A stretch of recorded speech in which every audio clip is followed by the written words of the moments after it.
boleh jadi lawan bicara kita merasa bahagia juga, atau boleh jadi dia kurang-kurang bahagia. Oleh karena itu, kita yang harus menafsirkan itu.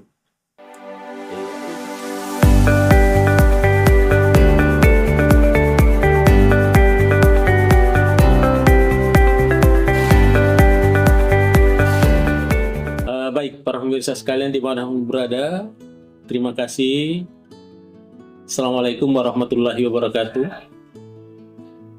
Alhamdulillah kita lagi berada di suasana online seperti ini. Tentunya para pemirsaku selalu menyempatkan waktu menonton channel YouTube kita, Mr. Koronis. Komunikasi romantis dan humanis. Baik para pemirsa sekalian dimanapun berada, terima kasih karena selalu mengamati channel YouTube kita ini yang selalu berbicara tentang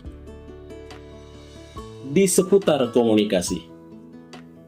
Pada kesempatan ini para pemirsa sekalian, kita akan lagi membahas satu tajuk, satu judul yang disebut dengan komunikasi konstruktif.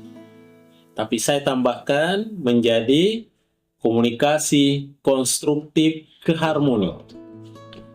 Baik para pemirsa sekalian dimanapun berada, bagaimana komunikasi yang konstruktif itu? Ya tentu saja komunikasi yang konstruktif adalah komunikasi yang dilakukan baik antara orang per orang, individu dengan individu, atau individu dengan kelompok, atau orang dengan massa, dengan audiens, komunikator dengan komunikan, yang dilandasi bahwa dia akan membangun sebuah komunikasi dengan baik, akan menjalankan komunikasi dengan baik, akan menjadikan komunikasi itu bermanfaat, baik terhadap dirinya yang berkomunikasi maupun terhadap lingkungannya, yang mengalami nanti dinamika, maka itulah yang disebut dengan komunikasi konstruktif. Tapi para pemirsa sekalian, di sini saya bahas ada 6 saya tandai, ya boleh jadi dicukupkan menjadi 7, ya 7 yang saya tandai mengapa atau bagaimana komunikasi konstruktif itu. Yang ketujuh itulah saya singkat menjadi keharmoni. Akhirnya tadi judul kita adalah komunikasi konstruktif keharmoni. Apa itu keharmoni?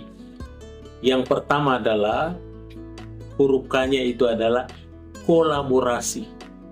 Bahwa ketika orang melakukan sebuah proses komunikasi, maka ada baiknya tentu bagaimana kita bisa mengelaborasi antara pemikiran kita dengan pemikiran yang lain, sehingga ini bisa terjadi kesepahaman yang baik. Karena ujung-ujungnya komunikasi adalah terciptanya kesepahaman yang baik. Komunikasi yang efektif itu adalah komunikasi yang ditandai dengan kolaborasi.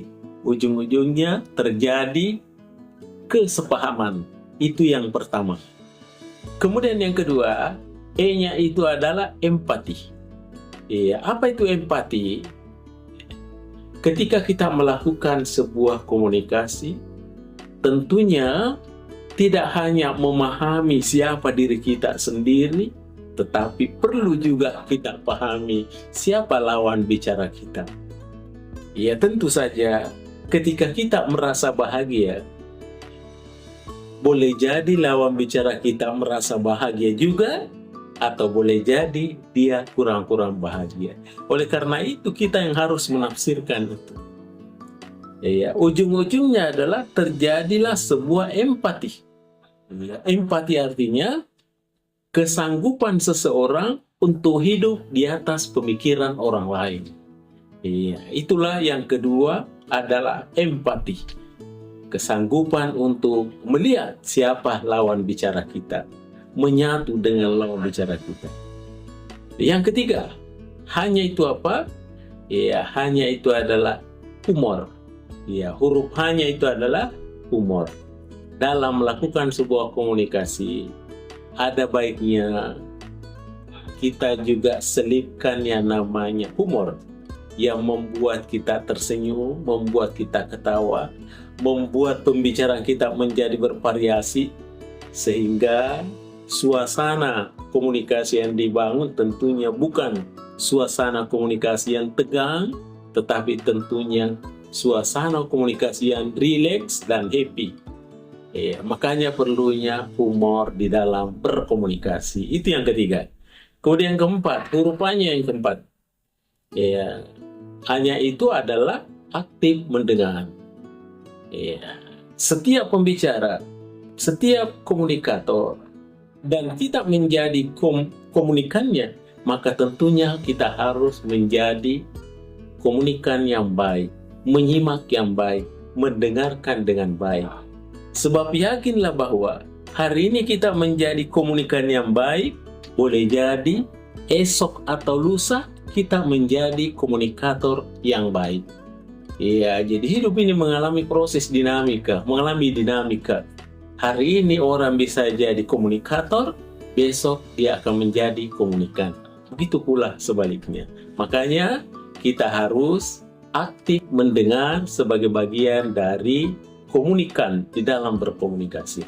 Kemudian para pemirsa sekalian, yang kelima itu huruf R. Tadi kita katakan kehar. R-nya itu adalah respect. Respect itu artinya ada nuansa-nuansa penghormatan, penghargaan terhadap lawan bicara kita. Kita tidak boleh menganggapnya sesuatu yang sepele, tetapi kita tetap menghargai pembicaraannya. Kalaupun kita tidak setuju dengan itu, tentu saja kita bisa melakukannya dengan tidak sampai menyinggung perasaannya. Itulah perlunya respect terhadap lawan bicara kita, sehingga komunikasi tetap berjalan dengan baik. Itu yang kelima. Kemudian keenam, bagaimana komunikasi yang konstruktif itu adalah komunikasi yang sifatnya selalu termotivasi, selalu mau melakukan komunikasi, dari komunikator menjadi komunikan, atau sebaliknya dari komunikan ke komunikator, dan kemudian terjadi lagi sebaliknya, selalu mau termotivasi dengan berkomunikasi. Karena selalu di ujung-ujungnya ada manfaat yang bisa diambil, ada hikmah yang bisa ditarik daripada selesainya peristiwa komunikasi. Itu yang keenam. Kemudian yang terakhir, yang ketujuh adalah ni-nya itu karena keharmoni, ni-nya itu adalah niat baik. Seseorang yang akan melakukan komunikasi harus punya niat yang baik, punya nawaitu yang baik, punya goodwill, keinginan baik, sehingga apa yang menjadi materi-materi komunikasinya nanti tentunya nuansanya nuansa baik, berproses dengan baik, dan ujung-ujungnya ada kesepahaman dengan baik. Kenapa? Karena diawali dengan baik, diproses dengan baik, dan insya Allah akan berakhir dengan baik. Makanya perlunya niat baik. Baik para pemirsa sekalian dimanapun berada, terima kasih atas segala perhatiannya. Mohon maaf atas segala kekurangan. Inilah yang sempat saya kemukakan, elemen-elemen yang terkait dengan komunikasi konstruktif keharmoni. Keharmoni itu artinya 7 suku katanya. Yang pertama adalah kolaborasi, yang kedua adalah empati, yang ketiga adalah humor, yang keempat aktif mendengar, yang kelima respect, keenam harus ada motivasi, dan ketujuh harus dilandasi dengan niat baik. Sehingga terjadilah komunikasi konstruktif yang keharmoni. Baik para pemirsaku dimanapun berada, terima kasih atas segala perhatiannya. Mohon maaf jika ada yang saya sampaikan kurangannya. Demikian, terima kasih. Mr. Koronis mengundurkan diri. Assalamualaikum warahmatullahi wabarakatuh. Mr.